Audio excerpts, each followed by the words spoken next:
할렐루야. 한 주간도 은혜 가운데 평안하셨죠?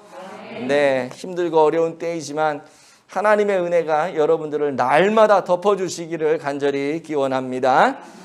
예전에는 겸손이 미덕인 시대가 있었어요.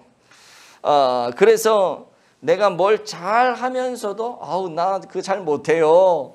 내가 능력이 있음에도 불구하고 아우 나 그런 사람 아니에요 라고 이렇게 겸손하면 아, 저 사람 댐댐이가 되었다. 저 사람 괜찮은 사람이다. 이렇게 인정해 주었던 시대가 있습니다. 그러나 오늘날 시대는 좀 달라진 것 같아요. 자기를 드러내야 하는 시대가 된 거죠. 나 이런 거 잘합니다. 그건 내가 전문가입니다. 이런 식으로 자기를 드러내고 자기를 PR하는 시대가 오늘날 시대인데 그렇게 해야지 정말 멋지게 쓰임받을 수 있기 때문에 그래요. 예전에는 겸손하면 아, 저 사람 겸손한데 정말 실력 있는 사람이야 인정을 했지만 요즘에는 겸손하면 진짜 못하는 줄로 알고 그러니까 쓰임을 못 받는 시대가 오늘날 시대가 되어버린 것 아닌가 싶어요. 그래서 정치권에서도 이런 겸손의 모습이 좀 사라지는 듯한 느낌이 많이 드는 거죠. 서로를 깎아내리고 흠을 잡고 반면에 자기는 나는 능력이 있어. 나는 이 부분에 있어서 내가 전문가야. 내가 해야 돼. 나밖에 할 사람이 없어. 그러면서 자기는 높이고 상대 사람은 깎아내리는. 그래야지 내가 목표한 목표를 이룰 수 있기 때문에 요즘 시대가 그렇게 가는 것 같아요. 그래서 요즘 이제 그런 일들이 일어나고 있는데요. 정치뿐만이 아니죠. 저도 그렇고 여러분들도 그렇고 일반적인 사람들을 보면 다 자기가 가지고 있는 재산 자랑을, 돈 자랑을 합니다. 명예를 자랑하고 학식을 자랑하고 인맥을 자랑하고 가문을 자랑하고 뭐 외모를 자랑하고 내가 기독교 뭐 몇 대 집안이다 이런 거 자랑하고 특별히 요즘에 누구나 다 하는 자식 자랑, 손주 자랑 이런 거 너무 많이 하잖아요. 그죠? 여러분들은 안 하는 것처럼 시침이 뚝 떼고 있는데 사실 이건 뭐 안 할 수 없는 자랑이에요. 할 수밖에 없는 자랑이에요. 근데 문제는 뭐냐면 이게 너무 지나치다 보면 다른 사람들의 미간을 찌푸리게 할 수도 있는 거죠. 그런데 바울은 오늘 본문에서 이런 자랑들을 뭐라고 얘기를 하냐면 육신을 따라하는 자랑이다 이렇게 얘기를 해요. 17절 18절 한번 보죠. 시작. 내가 말하는 것은 주를 따라하는 말이 아니요 오직 어리석은 자와 같이 기탄 없이 자랑하노라. 여러 사람이 육신을 따라 자랑하니 나도 자랑하겠노라. 아멘. 여러 사람이 지금 여러 사람은 누굴 얘기하냐면 고린도 교회 안에 들어가 있는 거짓 교사들, 거짓 사도들을 얘기해요. 그 사람들이 육신을 따라서 막 자랑을 했는데 나도 그러면 자랑하겠다는 거예요. 이제 나도 더 이상 못 참겠다는 거죠. 여러 사람이 육신을 따라 자랑하니 나도 좀 그들과 똑같은 방식으로 나도 좀 하겠다. 좀 들어봐 줘라 이거죠. 그 사람들은 어떻게 자랑했냐면 성령의 열광주의적인 어떤 은사와 체험이 있던 자기 뭐 그런 거 뭐 한 가지라도 한 번 한 적 있으면 그거 갖고 막 나 이런 사람이야. 방언 어쩌다가 방언 한 번 하면 나 이런 어쩌다 성령의 은사를 한 번 경험하면 나 이렇게 성령의 은사를 경험하면 나는 이런 사람이야. 뿐만 아니라 바울과는 달리 그 사람들은 이 말을 잘했던 것 같아요. 바울이 말을 못했다는 건 아닌데 바울보다 그 사람들 하는 말이 내가 바울보다 훨씬 말을 잘한다. 나는 언변에 탁월하다. 난 뛰어나다. 바울은 추천서도 없었고 증명서도 없었는데 나는 예루살렘 공예가 인정해주는 추천서와 자격증이 있다. 혈통적으로나 종교적으로나 뭐 언어학적으로나 우리는 아브라함의 후손이고 이스라엘 자손이고 정통 유대인이다. 바울은 보니까 뭐 외모가 볼품없고 여러분 바울 사진 못 봤죠? 그 신학서적에 보면 바울 사진을 초상화 같은 걸 그려놓은 게 있는데 진짜 못생기게 그렸어요. 매부리코 이렇게 꺾어지고 막 이상하게 막 그려놨는데 바울의 모습은 이제 그랬다고 이제 상상을 하는 거죠. 그거에 비해서 이 거짓 사도, 거짓 교사들은 외모가 출중한 거죠. 그래서 한마디로 귀티가 나는 삐까뻔쩍한 그런 것들을 막 자랑을 했던 거죠. 뭐 이런 것들을 자랑하는데 그게 바로 오늘 성경이 뭐라고 하면 이게 육신적인 그런 자랑이다. 육신을 따라하는 자랑이다. 그렇게 얘기를 해요. 이런 자기들의 육신을 따라하는 자랑을 통해서 결국 자기들을 드러내고 바울은 깎아내리고, 바울이 전하는 복음, 바울이 전하는 예수, 바울이 전하는 올바른 성령을 이 고린도 교회 성도들이 받아들이지 못하도록 바울에게 문제가 있으니 바울이 하는 말은 다 거짓이 되고 문제가 있는 발언이 될 수 있다는 거 아니에요. 그죠?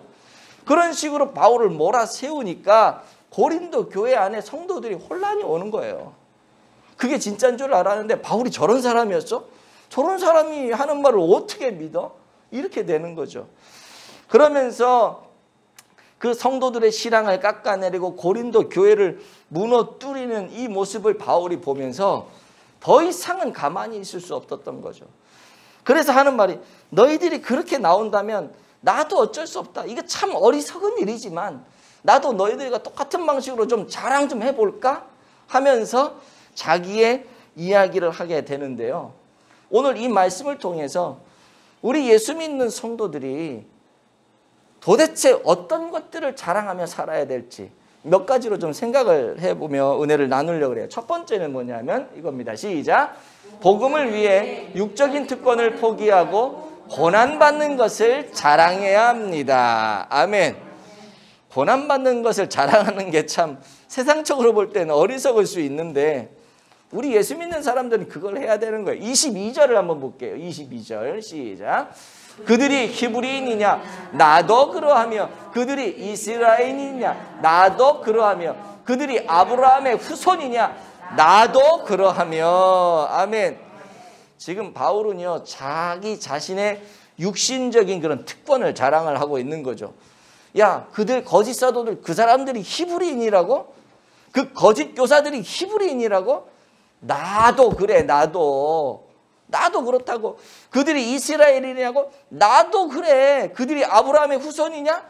나도 그래. 나는 그들과 비교했을 때 하나도 떨어지거나 등급이 낮은 그런 부류의 사람이 아니야. 나는 그들이 그렇다면 나는 더 그렇지 그들보다 못하지가 않아. 지금 그 얘기를 하는 겁니다. 특별히 오늘 본문이 아닌 빌립보서에 보면 이런 부분들을 더 구체적으로 얘기하는데요. 자기의 그 육신적인 자랑이죠. 시간 관계상 찾아보지는 않을 건데 여러분 다 아는 내용일 거예요. 나 바울은 난지 8일 만에 할례를 받은 사람이야. 이러면서 자기의 종교적으로 선택받은 특권을 지금 얘기하고 있어요. 뿐만 아니라 나는 이스라엘 족속이요 베냐민 지파다. 이건 뭐 베냐민 지파는 뭐냐면 베냐민 왕이 있잖아요. 나 왕가에 속한 사람이라는 거예요. 자기의 신분이 허접한 신분이 아니라는 거예요. 니들하고 비교가 되지 않을 정도의 내가 굉장한 사람이라고 얘기하는 겁니다. 뿐만 아니죠. 히브리인이냐? 히브리인 중에서도 내가 진짜 핵심 히브리인이다. 그렇게 바울이 얘기를 하거든요. 업적도 대단해요. 율법으로는 바리새인. 바리새인이 뭐 하는 사람이냐면 성경 박사예요. 쉽게 말하면. 성경이 아주 능통하고 성경적인 조항과 조문들을 다 비교 분석하면서 원리를 만들어내는 굉장한 사람이거든요. 그런 내가 바리새인이고 율법에 능통한 자고 율법의 의로 따졌을 때 내가 흠 하나 없는 완벽한 의인이다. 자기 자신을 그렇게 얘기를 해요. 바울이.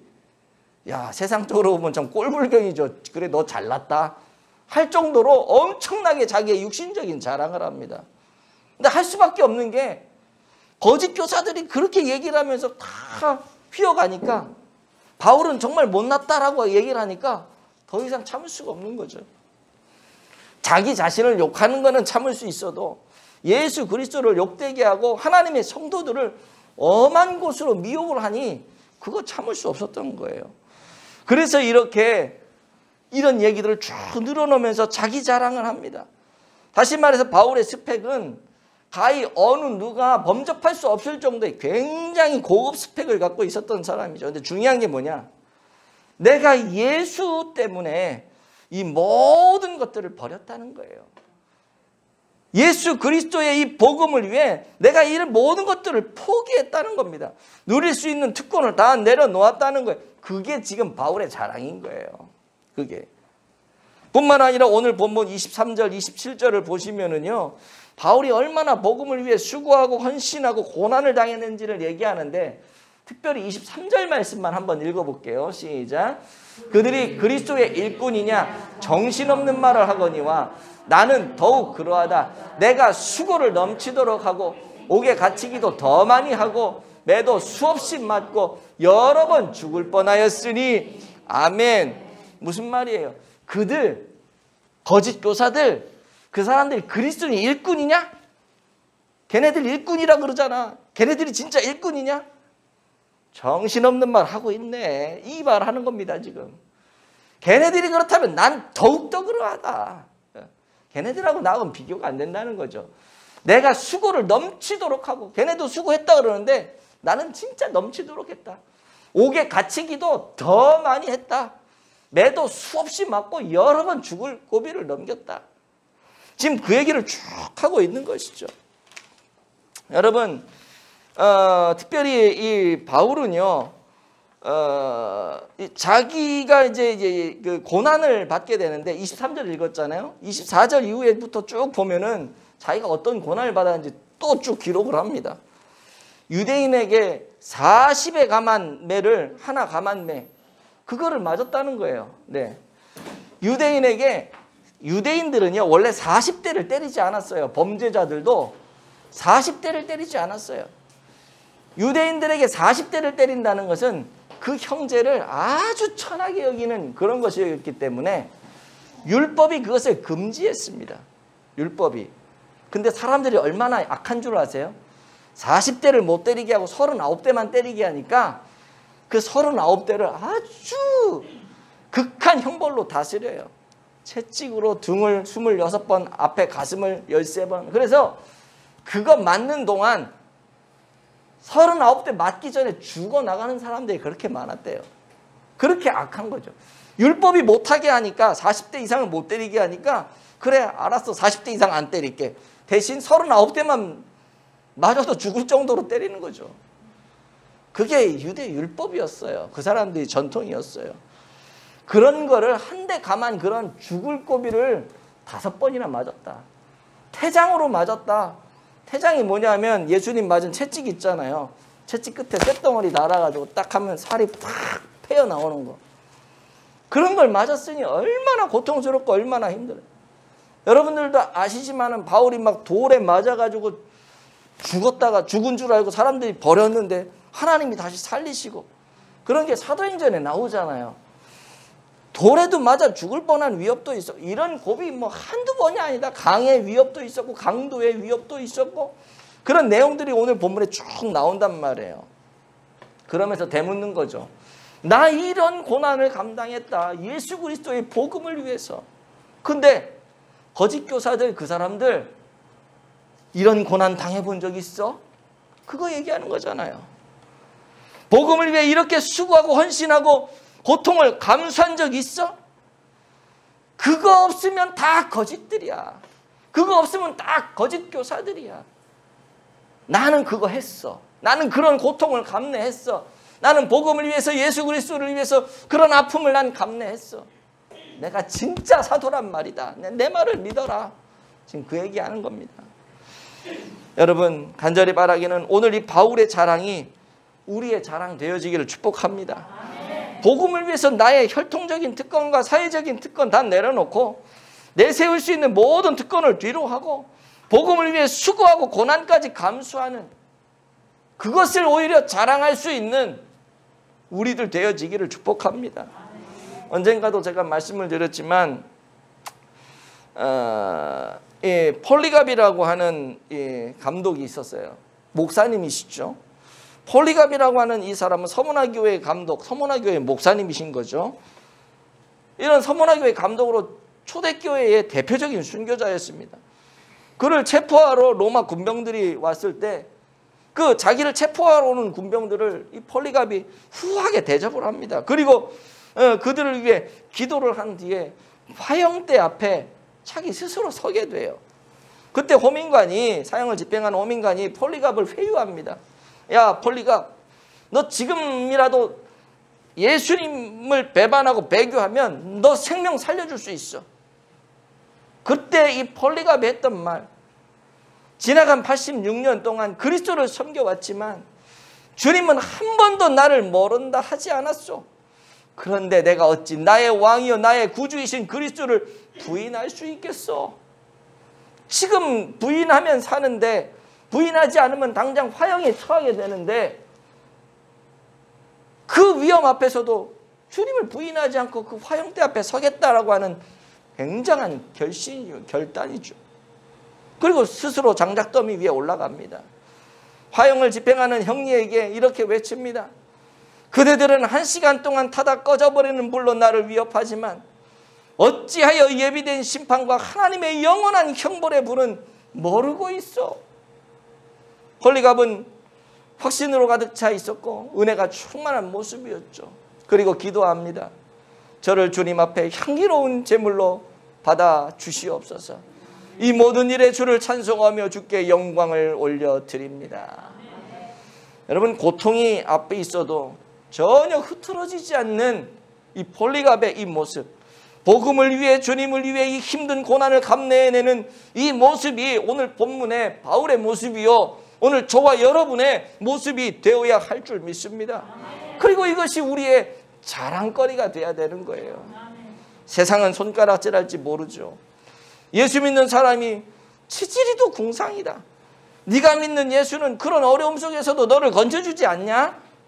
그러나 여러분, 예수를 위해, 복음을 위해 고난당하는 것이 우리의 자랑이요 하늘의 상급임을 알고 끝까지 예수님 때문에 당하는 고난이라면 감내해낼 수 있는 은혜가 있기를 축복합니다. 아멘. 여러분들이 혼동하지 말아야 될 것이 있는데, 내가 지금 당하고 있는 것이 예수님 때문에 당하는 건지 내가 잘못해서 당하는 건지, 제가 가만히 보면 자기가 잘못해서 당하면서도 예수님 때문에 자기가 핍박받는다고 착각하는 사람들이 있어요. 그런 혼동 없기를 바라요. 예수님 때문에 당하는 고난은 여러분에게 축복이 될 줄로 믿습니다. 두 번째요. 한번 보죠. 시작. 교회와 성도를 위한 사랑의 마음을 자랑해야 됩니다. 아멘. 우리나라에서 최초로 장로직책을 받은 최치량 장로님이라는 분이 계시는데요. 이분은 선교사님이 우리나라에 들어왔을 때 그 선교사님과 함께 평양의 장대현 교회라고 하는 그 교회를 세우신 분이에요. 어느 날 주일 예배를 드리는데 교회 천장에서 비가 뚝뚝 떨어지는 거예요. 너무 마음이 아팠어요. 예배 드리는 온 내내 그게 신경 쓰였어요. 그러더니 집에 가더니 갑자기 자기 집 위에 그 천장 그 기와 있잖아요. 그 기와를 하나씩 다 뜯어내는 거예요. 집 식구들이 얘기합니다. 아니 지금 뭐 하시는 겁니까? 그때 이 최 장로님 얘기하죠. 지금 하나님의 집이 비가 새고 있어. 우리 집은 비 좀 새도 되지만 하나님의 집에 비가 샌다는 거, 이걸 어떻게 그냥 내버려 둘 수 있는가? 그러면서 그 다음날 다 뜯어가지고 하나님의 교회 그 천장을 다 수리를 했다는 거 아닙니까? 그만큼 하나님의 교회를 사랑한 장로님이라고 하는 거죠. 오늘 본문 28절도 한번 보십시다. 이렇게 얘기를 해요. 시작. 이 외의 일은 고사하고 아직도 날마다 내 속에 눌리는 일이 있으니 곧 모든 교회를 위하여 염려하는 것이라. 아멘. 이 외의 일은 고사하고, 지금까지 뭐 강의 위협, 강도의 위협, 태장으로 맞는 거, 돌에 맞은 거, 이런 수많은 그런 아픔, 수고, 이거는 뒤로 하고 정말 내 마음에 사무치도록 아픈 그런 게 있는데, 그게 뭐냐? 교회를 위한 염려, 교회를 위한 사랑, 내 옆에 있는 내 지체에 대한 성도의, 어려운 성도의 이 안타까움, 이것이 바울의 마음이었다는 거예요. 내가 지금 몸으로 생명의 위협을 받고 뭐 태장으로 맞고 돌에 맞고 육적으로 당하는 고난은 내가 지금 교회를 위한, 성도를 위한 내 마음의 아픔과는 비교도 되지 않을 정도로 나는 지금 영적인 거룩한 스트레스를 받고 있다는 거예요. 그만큼 나는 교회를 사랑하고 성도를 사랑하고, 그게 바울의 자랑거리입니다, 여러분. 오늘 우리의 모습은 어떻습니까? 주님의 몸된 교회를 얼마나 염려하고 걱정합니까? 얼마나 사랑하십니까? 내 주변의 연약한 성도의 아픔을 여러분 얼마나 공감을 하고 있습니까? 간절히 바라기는 그런 사랑이 우리 안에 나타나기를 축복합니다. 저는 너무 감사해요. 지난주에도 우리가 공동회를 하면서 여러분들이 교회를 향한 그 사랑을 보여주셨잖아요. 저를 향한 사랑을 보여주셨잖아요. 지난주에 눈물이 막 흐르려고 그러는데 그 참느냐고 정말 힘들었어요. 일주일 지났더니 오늘은 눈물이 안 나. 근데 그날 그 참느냐 정말 힘들었어요. 내 눈시울이 붉어지면서 너무 힘들었어요. 너무 감사하고 여러분들의 사랑에 너무 감격을 해서 여러분 교회를 향하고 내 옆에 있는 지체들을 향한 그 사랑 변하지 않기를 축복합니다. 아멘. 하나님께서 여러분들에게 은혜를 주셔서 여러분이 지난주에 먹었던 그 마음, 그 헌신을 다 할 수 있도록 은혜의 복을 허락해 주시기를 축복합니다. 아멘. 세 번째 한번 보죠. 시작. 주 안에서의 자신의 약함을 자랑해야 합니다. 아멘. 30절을 한번 보시면 시작. 내가 부득불 자랑할진대 내가 약한 것을 자랑하리라. 아멘. 내가 약한 것을 자랑한다. 사도 바울이 지금 자기의 약한 걸 자랑하고 있어요. 이 약한 걸 자랑하는 건 아무나 하는 게 아닙니다. 거짓 교사들, 거짓 사도들은 약한 걸 자랑을 못해요. 그 사람들은 강한 거, 잘난 거 이런 것만 자랑할 줄 알지 약한 건 자랑을 못해요. 바울은 그들이 하지 못하는 약함을 자랑해요. 나 이렇게 약해, 나 이렇게 볼품이 없어, 나 이렇게 변변치가 못해. 세상적으로 볼 때 얼마나 수치스럽습니까? 얼마나 불명예스럽습니까? 그러나 그런 약함을 드러내면서 반면에 무엇을 나타납니까? 하나님의 은혜와 하나님의 역사와 하나님의 능력을 지금 나타내고 있지 않습니까? 내가 약할 그때에 하나님이 나를 쓰셔서 하나님의 능력으로 내가 강해진다는 거, 그거를 지금 보여주는 거 아니겠어요? 여러분, 현대 선교의 아버지로 불리는 영국의 선교사 윌리엄 캐리라고 하는 사람이 있는데요. 그 사람은 어린 시절 구두 수선공이었어요. 인도에서 사역을 하면서 인도어로 성경을 다 번역을 해내고 학교를 세워서 복음을 전파한 사람입니다. 그 사람의 목표와 그 사람의 슬로건은 뭐냐 하면 하나님으로부터 위대한 일을 기대하라. 하나님을 위해 위대한 일을 성취하라. 이게 그 사람의 사역의 목표요 슬로건이었거든요. 그는 자기가 세운 이런 목표와 슬로건에 걸맞는 삶을 살고 늘 하나님을 위지하며 하나님의 그 위대한 일을 성취한 뒤에 73세의 일기로 자신이 헌신한 그 인도 땅에 묻히게 됩니다. 그때 그가 임종을 앞두고 친구에게 이런 말을 하게 돼요. 내가 죽었을 때 나에 대해서는 아무 말도 하지 말고 오직 나를 구원해 주신 예수만 이야기해 주게. 그리고 캐리는 다음과 같은 말을 묘비에 써달라고 합니다. 가엾고 불쌍하고 벌레같이 나약한 인간, 당신의 친절한 팔에 안기나이다. 이게 그 사람의 묘비에 쓰여 있는 거예요. 그게 그렇게 부탁을 한 거죠, 친구에게. 자신의 약함을 인정하고 그리스도의 능력으로 살았다라고 하는 걸 고백하는 거 아니겠어요? 윌리엄 캐리가 현대 선교의 아버지인데 얼마나 큰 선교의 역사를 일으켰겠습니까? 그런데 자기 자신의 묘비에 가엾고 불쌍하고 벌레 같은 나약한 인간이라고, 나는 이렇게 보잘것없는 인간이라고. 근데 그런 사람이 어떻게 그런 위대한 일을 할 수 있었겠어요?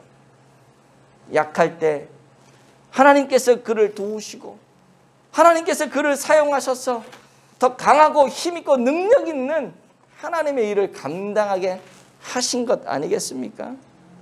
말씀을 맺겠습니다. 일본의 기독교 작가 엔도 슈사코라고 하는 사람은 그리스도의 탄생이라는 책에서 예수님을 이렇게 묘사해요. 갈릴리에서 자라나 예루살렘 성 밖에서 살해된 마르고 수족이 가는 사나이, 개처럼 살해되면서도 숨을 거둘 때까지도 오로지 사랑만으로 산 사나이. 그는 생전의 현실 속에서 무력했으며 다만 사랑만을 말하고 사랑만을 사고 사랑의 하나님을 증명했을 뿐이다. 왜 이토록 무력하게 됐던 사나이가 사람들로부터 망각되지 않았는가? 왜 그토록 개처럼 살해된 사나이가 사람들의 신앙의 대상이 되어서 그들의 삶의 스타일을 완전히 바꾸어 놓았던가? 이 예수의 신빙성은 우리가 합리적으로 해석하려 해도 해석할 수 없는 불가사의한 것이다. 이 사람이 쓴 게 뭐냐면 예수님은 이렇게 육적으로 봤을 때 연약하고 약한 분이었다는 거예요.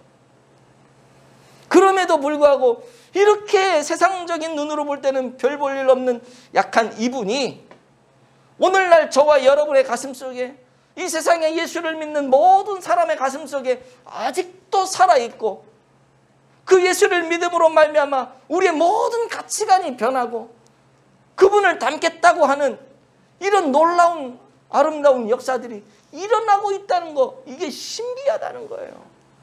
왜 그런 줄 아세요? 그렇게 약할 그때에 하나님이 그를 높이셨기 때문에, 하나님이 그를 사용하셨기 때문에 저는 오늘 우리의 약함을 자랑하고 하나님의 위대함이 우리의 약함을 통해 드러나지는 그런 은혜가 있어지기를 축복합니다. 이제 며칠 뒤면 성탄이죠.